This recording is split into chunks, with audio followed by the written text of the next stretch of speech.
más golpes, dolores que nunca se van, heridas que nunca sanan, golpes de la vida. Plasma mi sentimiento en cada interpretación. Marta del Perú, la voz armoniosa de los Andes.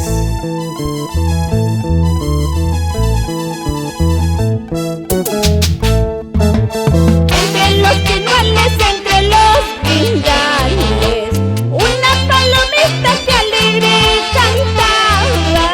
Ella no sabía ni lo presentía, que iba a ser prisionera de falsos amores.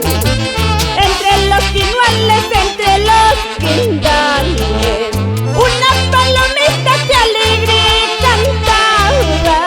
Ella no sabía ni lo presentía, que iba a ser prisionera de falsos amores.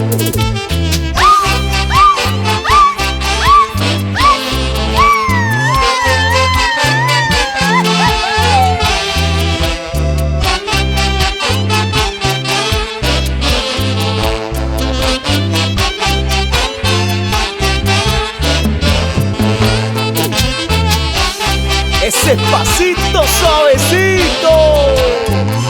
Juan Pari y la señora Juana Tamari. En Ayaviri, Goza, goza.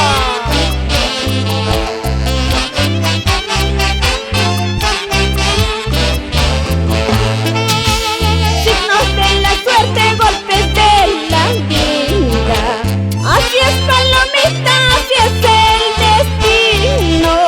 También he sufrido crueles desengaños, por eso comprendo todo lo que a ti te pasa.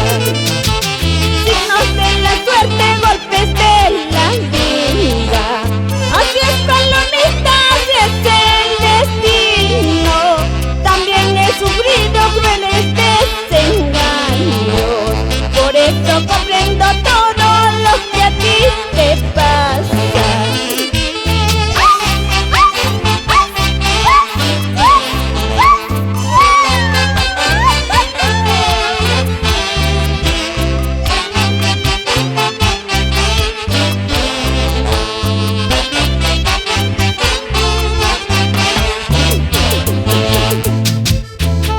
Quisiera, palomita, unir mi vida a la tuya, y así los dos por el mundo buscar la dicha que nos falta.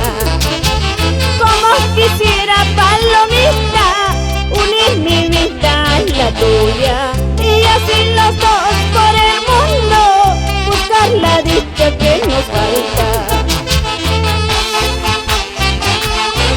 ¡Ja, ja, ja! ¡Escucha! Es el poderío musical de la Orquesta Show Internacional, los embajadores del centro. Y qué bien goza Ubaldo Mamani.